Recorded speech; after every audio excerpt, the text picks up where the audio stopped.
Kembali lagi di Himapnya Mas Resta. Tap ngobrol yuk. Sebelumnya kita perkenalkan dulu ya. Perkenalkan, nama saya Galhani Syabul Maktob. Saya dari bidang Kominfo dan rekan saya Nur Mata Haryadi sebagai anggota bidang Kominfo. Selanjutnya ada narasumber kita ini yang paling cantik. Perkenalkan, nama saya Sylvie Nur Rohmah, biasa dipanggil IPI. Saya dari angkatan 2022. Iya, terima kasih Teh Ipi. Sebelumnya terima kasih Teh itu udah menyempatkan waktunya buat datang ke podcast kali ini. Sekarang kita mau membahas tentang FUB ya teman-teman. FUB itu Efektif Unsika Berdampak. Kita langsung aja ya, kita tanya ke TIP-nya. Jadi itu kita bisa ngasih penjelasan sedikit gak sih tentang FUB itu kayak gimana? Boleh banget. Jadi kalau di kita itu tuh ada 2 PLP sama 2 FUB. Jadi kalau PLP 1 itu pengenalan lapangan persekolahan, kalau misalnya ya pokoknya ada PLP 1 sama PLP 2. Nah kalau kita tuh pengenalan lingkungan profesi itu buat yang Penmas. Kalau yang persekolahan itu buat 4 prodi di luar Penmas. Dan kalau untuk FUB itu ada FUB mengajar sama FUB magang. Kalau untuk FUB mengajar itu biasanya ke sekolah-sekolah. Kayak misalkan ya kalian tahu lah 4 prodi di luar Penmas kan pasti emang arahnya untuk menjadi guru ya. Sedangkan Penmas kan kita luas banget nih, ya kan? Jadinya kita tuh ada FUB magang. FUB magang ini khusus buat anak Penmas. Nah bedanya PLP yang profesi ini sama FUB magang kita itu tuh kalau PLP dia itu cuman 1 bulan di PKBM. Kalau tahunan saya kemarin kayak gitu, jadi cuma 1 bulan tapi masih sambil kuliah, masih ada tugas-tugas dan segala macam, dan selesai 1 bulan itu pun masih ikut perkuliahan seperti biasa gitu. Terus kalau untuk FUB magang itu tuh sistemnya selama 1 semester, jadi kita benar-benar turun banget ke dinas dari pagi sampai sore. Jadi kita kayak udah berasa kerja aja gitu, kayak gitu sih kurang. Jadi nggak ada perkuliahan sama sekali ya kalau magang? Iya, nggak ada sama sekali. Jadi ya udah difokusin buat magang aja sih. Menurut Teteh apa sih perbedaan dari program FUB dan PLP ini? Dari FUB yang Penmas itu sama PLP kita itu apa sih bedanya? Kalau menurut saya pribadi ya, kalau misalkan waktu bedanya PLP sama FUB ini, jujur mungkin kalau pengalaman mereka punya perbedaannya, punya kekurangan dan kelebihannya masing-masing. Tapi karena saya terjun langsungnya ke FUB dan yang ngerasain selama di FUB itu lingkungan yang benar-benar mendukung banget, dan relasinya yang kita dapat setelah kita mengikuti pun itu bakal kepake sampai kita lulus gitu. Dan untuk sebenarnya kalau persamaannya itu ya sama-sama kita bisa dapat relasi, cuman bedanya itu kalau misalkan PLP kan waktunya singkat, otomatis ibaratnya kita lagi sayang-sayangnya nih tapi udahan gitu kan. Sedangkan kalau FUB itu benar-benar waktunya panjang banget, jadi kita bisa kenalan satu sama lain itu lebih dalam lagi gitu loh. Jadi kita lebih paham, oh ternyata ini loh kita ikut FUB dampaknya benar-benar bisa ke diri kita tuh lebih baik lagi. Untuk pendaftaran masuknya gitu kan ya, itu syaratnya ada syarat tertentu khusus atau gimana ya?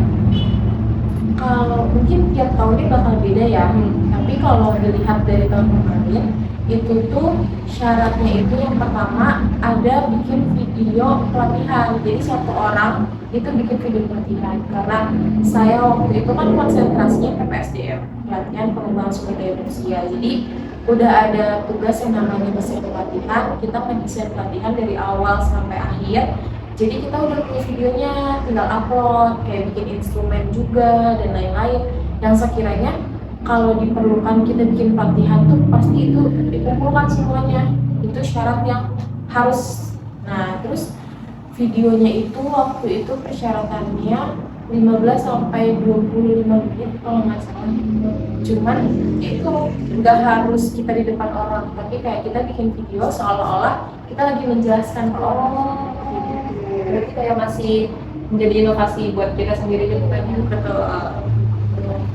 Terus untuk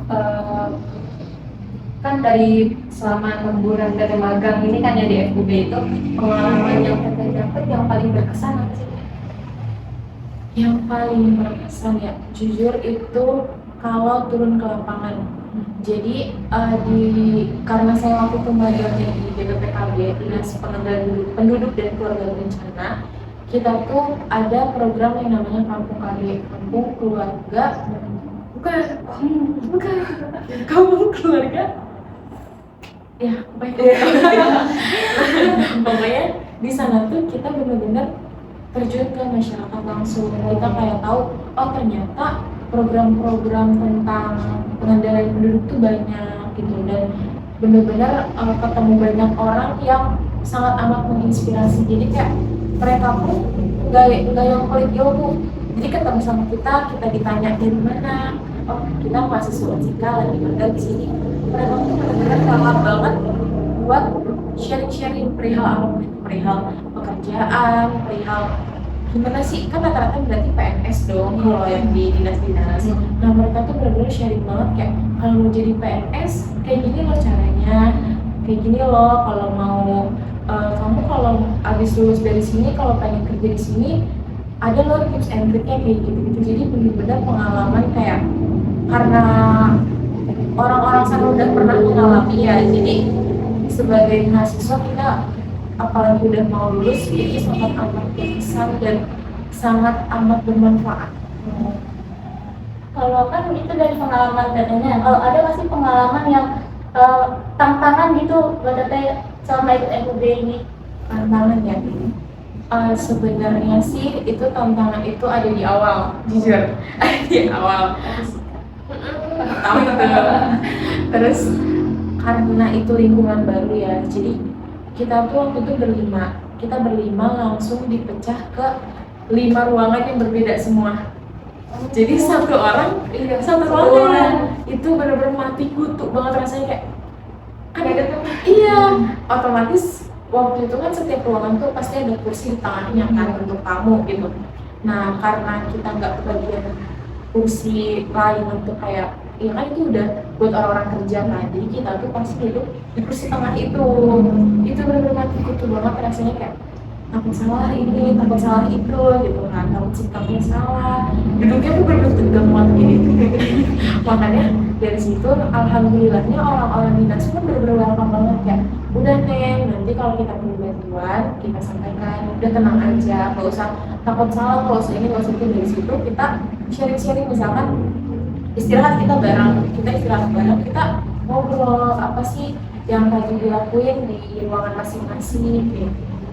Cuman penyesuaian di awal aja sih yang dilihat.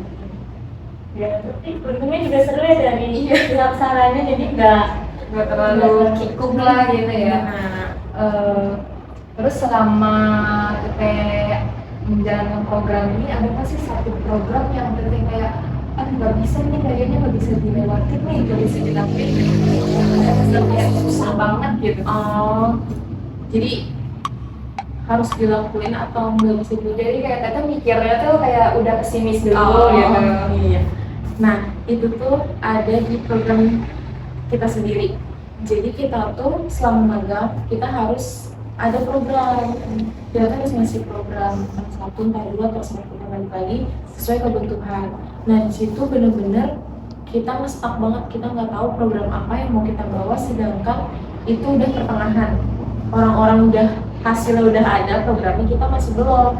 Nah di situ tuh akhirnya kita udah sharing ke orang dinas, terus juga kita sampai ada di titik dimana satu orang ngajuin satu program, terus nanti berdiskusi lagi karena kita udah benar-benar stuck banget. Ini kan ngapain ya, program apa sih yang kira-kira bakal berdampak baik buat PKB khususnya, sama kita juga gitu. Nah tapi setelah kita sharing keluarlah program Kompak. Itu tuh lebih ke program kita mengelola media sosial, kayak publikasi, dokumentasi, kayak gitu-gitu. Terus ada juga program Mena, ngobrol edukasi nyata. Di situ kita bikin podcast. Nah, mungkin kalau program Kompak cuma dokumentasi dan publikasi segala macam, kita masih masuk akal ya. Masih kayak, oh ya udahlah ngedit dikit, tiap bulannya pun ada penanggung jawabnya masing-masing buat ngedit. Nah tapi di program Nena kita udah pesimis, kira-kira kita bisa nggak ya bikin podcast yang lebih luar biasa dibandingkan hasil dari DPPKB, karena kan DPPKB pun punya podcast. Nah kita udah pesimis duluan, DPPKB aja udah luar biasa ini, terus program podcast kita bakal tenggelam nggak ya, kita udah pesimis banget di sini. Tapi alhamdulillahnya respon dari pihak DPPKB pun sangat amat mengapresiasi kita banget dari awal sampai akhir. Benar-benar orang-orang DPPKB itu membantu kita banget. Terus juga dari beliau-beliau pun berterima kasih ke kita karena udah membantu terkait dokumentasi, publikasi, karena kan memang kekurangannya di situ. Terus kalau buat jam kerjanya itu sama nggak sama orang-orang sana, Orang-orang dinasnya ya dinasnya? buat jam kerja kita sama. Jam kerja kita itu 7.45 sampai 15.45 kalau nggak salah, atau jam 4 gitu, sekitar jam segitulah. Tapi kalaupun misalkan kita ada kegiatan yang harus kita ke kampus gitu, itu sangat amat dipersilakan, nggak yang dipersulit gitu. Terus jadi kayak kita menyesuaikan diri aja. Dan biasanya pun setiap hari Jumat itu tuh ada olahraga di Pemda, semua ASN itu tuh olahraga di sana sebelum mereka ke kamar masing-masing. Dan kita tuh diajak juga buat kita ikut gabung di sana. Jadi sebelum kita ke kantor, biasanya jam 7 kalau hari Jumat kita ke Pemda dulu buat olahraga bareng-bareng, kayak jogging, senam, gitu. Ini seru-seru. Kalau buat kegiatan yang kayak olahraga gitu itu cuma ada di hari Jumat atau kayak ada kegiatan lain nggak sih? Biasanya di hari Jumat aja sih, atau enggak kalau Jumat pagi itu kan memang dari pemerintah Karawang sendiri kan memang diwajibkan seluruh ASN itu hadir gitu kan. Nah tapi kalau dari DPPKB itu biasanya di hari Jumat sore setelah kerja pun ada lagi main bulu tangkis bareng, dan kita pun sering diajak, cuma emang kita udah lemah hati langsung ya, udah kebayang pengen pulang gitu, jadi jarang-jarang ikut sih. Selanjutnya untuk penempatan kelompoknya itu gimana aja ya? Kalau tahun kemarin itu penempatannya ada di 3 dinas kalau untuk FIB Nagang. Yang pertama itu di DPPKB, yang kedua ada di Dinas Sosial dan Medsos, yang ketiga itu ada di Mustikura, itu penempatannya. Jadi ya kita pun walaupun beda dinas, itu kita biasanya sama sharing-sharing kayak info-info, kalian ngapain aja di sana gitu loh, kayak misalkan kita lagi ketemu di kampus, kalian ngapain di sana. Jadi kita tahu kayak oh ternyata ya memang orang-orang dinas itu welcome banget ke kita lah sebagai mahasiswa magang. Untuk benefit yang kita dapetin itu dari program magang ini apa sih yang benar-benar kayak berguna banget sampai sekarang? Buat benefit yang menurut saya paling berguna sampai sekarang jujur itu relasi sama pengalamannya. Buat relasinya itu kita benar-benar apa ya, ditemukan sama orang-orang yang nggak pelit buat sharing gitu loh. Kayak jujur kalau untuk di semester itu pasti butuh kerjaan kan, dan alhamdulillahnya dari orang-orang dinas pun sangat terbuka untuk sharing, kayak misalkan kamu mau kemana arahnya nih habis ini, mau jadi apa habis ini gitu. Jadi mungkin mereka ada kenalan yang pernah ada di posisi yang sama, mereka sharing waktu itu ini kayak gini loh prosesnya kayak gitu. Jadi kita tuh kayak oh berarti dari sekarang kita udah harus mempersiapkan apa, kita udah tahu arahnya kemana. Terus pengalaman juga tuh itu kita jadi kayak mungkin yang sebelumnya nggak tahu mesin kayak jujur aku pun nggak pernah yang namanya ngeprint sendiri sendiri ataupun yang pakai mesin peralatan kantor tuh kurang kan. Tapi di situ kayak dari orang yang sendiri kayak kalau emang kita nggak ngerti pendidikannya dan diri mereka pun selalu kayak mengajarkan dulu, walaupun mereka minta tolong tapi mereka mengajarkan juga kayak caranya bikin surat juga kita dibantu kalau emang sekiranya kita tiap instansi kan pasti ada peraturan masing-masing ya. Nah kita tuh diajarin kalau peraturan itu kayak gini. Jadi kita paham oh ternyata nggak terlalu beda jauh sebenarnya sama di himpunan. Kalau misalkan kalian ada di himpunan, kalian pasti ya udah nggak asing lah kalau di himpunan.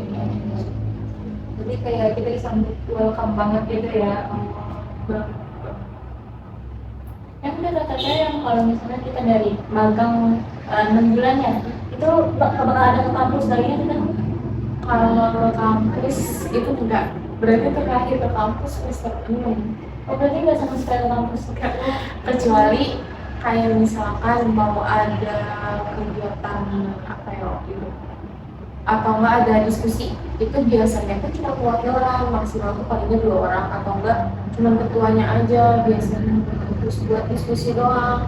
Selebihnya kalau ada perkuliahan itu karena anak-anak PLP nya Dia buat magang aja ya? bener. Itu berarti itu udah kayak udah dipisah gitu ya kayak yang FUB, PLP, yang kuliah gitu. Iya, bener. Tapi itu jadi kerasa bedanya banget sih. Karena di grup kan otomatis mesti pada sharing-sharing tugas ya. Jadi buat anak-anak FUB tuh kayak, oh kita nggak ngerjain ya gitu. Kerasa banget bedanya sih. Tapi selama teteh magang kita ada kayak kangen sama dunia perkuliahan sih, kayak penting kuliah lagi gitu. Itu mungkin sama-sama dirasain waktu nge-stuck di program. Kita kan itu bener-bener lagi ngerasain stuck di program ya kan. Aduh pusing banget mau bikin program apa ya, kalau gini udahlah melihat anak-anak PLP tinggal masuk kuliah pulang, masuk kuliah pulang, terus kayak mereka nongkrong di kantin gitu kan. Itu kan kita kan udah terbiasa dari maba sampai ke semester 6 kan kita pasti pulang kuliah nongkrong, sedangkan ini dari pagi sampai sore, dari pagi sampai sore kayak aduh itu udah rasanya bisa nggak sih dari kuliah aja gitu, kayak udah kangen banget gitu loh. Padahal maksudnya kan baru semester 7 ya kemarin kan, ya udah rasanya udah kangen banget sama kuliah. Tapi kalau ikut magang tuh dari jam 7 pagi ya tadi? Iya, 7:30 lewat. Sampai pulang, itu kalau udah pulang berarti udah nggak ada tugas sama sekali? Atau ada tugas? Sebenarnya udah nggak ada sih, udah nggak ada, karena kita biasanya kalaupun udah jam pulang, walaupun misalkan masih ada yang dikerjain, itu pasti sudah pulang, karena ya emang jam pulangnya sampai segitu aja kan, di jam segitu. Jadi kita nanti pulang, terus baru besok dilanjutin lagi.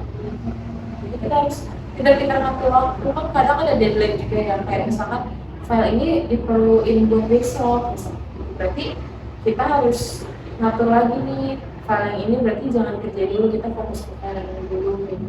Jadi terus kita pun harus komunikasi ke para karyawan di situ, jadi biar nggak ada yang salah paham gitu, kayak biar kitanya pun enak kalau kita lagi fokus ngerjain dulu, karena biasanya sampai kalau misalkan perlu bantuan setelah ini gimana kayak gitu. Jadi benar-benar harus komunikasi juga. Berarti nggak ada yang bungkus-bungkus kayak PR gitu ya Bang? Alhamdulillah sih, karena emang dari, kecuali kalau misalkan dari kitanya yang ngotot pengen bawa, karena kan kita kan mungkin ada rasa greget ya, kayak pengen beres nih gitu kan. Sebenarnya dari orang dasar kayak udah nggak apa-apa, nanti besok nggak apa-apa gitu, jangan dipaksain. Tapi namanya kita masih bersemangat, kayak yaudahlah daripada gabut di kosan ngapain sih, isi bawa ya bu filenya gitu. Jadi tapi pernah kita bawa karena emang kita tuh udah pengen cepet-cepet selesai sama si file ini gitu. Tapi ya itu emang harus dijaga baik-baik kan, karena kan itu arsip juga yang sangat akan terlihat gitu. Jadi kayak nggak ada keharusan buat buat ngerjain, soalnya besok harus selesai gitu. Sebenarnya nggak ada, cuma kadang inisiatif dari kitanya aja. Ya tapi kenapa? Ada deadline banget gitu? Sebenarnya kalau dikejar deadline itu karena kesalahan pribadi sih. Jadi sebenarnya itu waktunya agak lama ya, mungkin karena kita udah terbiasa kuliah ke SKS ya, sistem kebut semalam.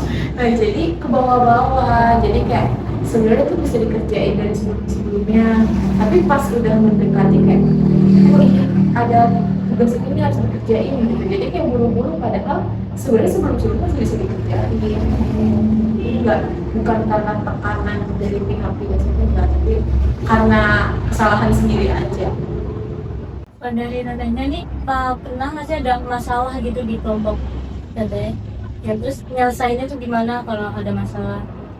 Kalau masalah yang namanya kita berkelompok pasti ada aja ya, pasti ada aja. Walaupun cuma 5 orang itu ada aja masalahnya, atau kesalahpahaman, atau ngerasa capek sendiri. Kadang kan ada yang kayak kita, kok dia nggak ngerjain apa-apa sih, kok gue doang sih kayak gitu. Walaupun sebenarnya ya mungkin itu emang udah harusnya saling backup satu sama lain, cuman karena minimnya komunikasi jadi kesalahpahaman. Nah, tapi kalau cara dari kita waktu itu, yang pertama itu kita diskusi dulu, kita ke ketua dulu, karena emang menurut kita tuh kalau misalkan langsung kita ngobrolin bareng-bareng takutnya merasa dipojokkan gitu loh, takut merasa dipojokkan. Akhirnya kita milih buat ketua kita yang ngobrol dulu, kita ngobrol dulu sama yang bersangkutan baiknya gimana, jadi kayak si yang tahu dari POV kita tuh kayak gimana. Nah, setelah itu kita merasa oke, udah mulai ada perubahan nih, tapi kalau lama kelamaan kayak gini lagi ya, balik lagi ya gitu. Nah, sampai di titik dimana kita diskusi sampai di PLK, karena kita udah ibaratnya udah kehabisan cara buat negurnya lagi gitu. Jadi kayak akhirnya kita mutusin buat diskusi sama DPL baiknya gimana, dan dari DPL minta buat kita tetap komunikasi barengan dulu. Dan alhamdulillahnya setelah itu ya kita selesaikan sih. Jadi kayak kita ya udahlah, legowo aja lah gitu, daripada kita makan hati sendiri kan capek sendiri. Jadi kita ikutin alurnya aja, kalau memang yang bersangkutan juga mau berubah ya nggak apa-apa. Berarti satu kelompok tuh punya DPL masing-masing satu atau ada?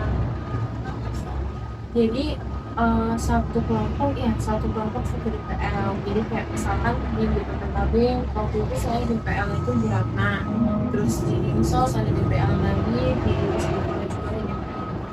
Jadi satu kelompok sendiri. Selama kan katanya mengikuti kajian FUB kan ya.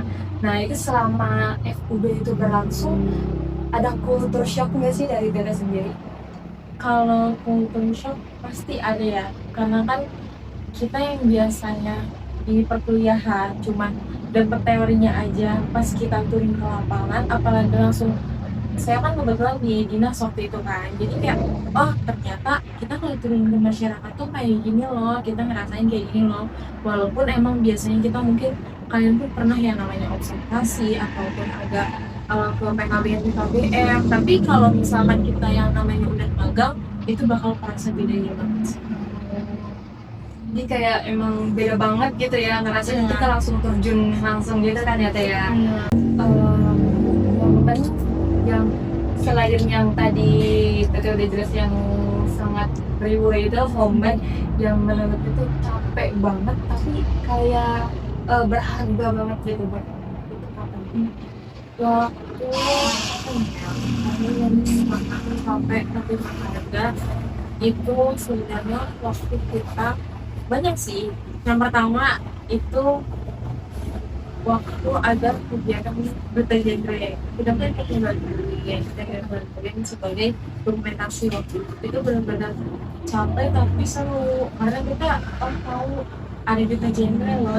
Ini Teh, kalau dari Teteh ada nggak satu kata yang menggambarkan Sesuai sama ini ya judulnya, kata yang terakhir, berdampak.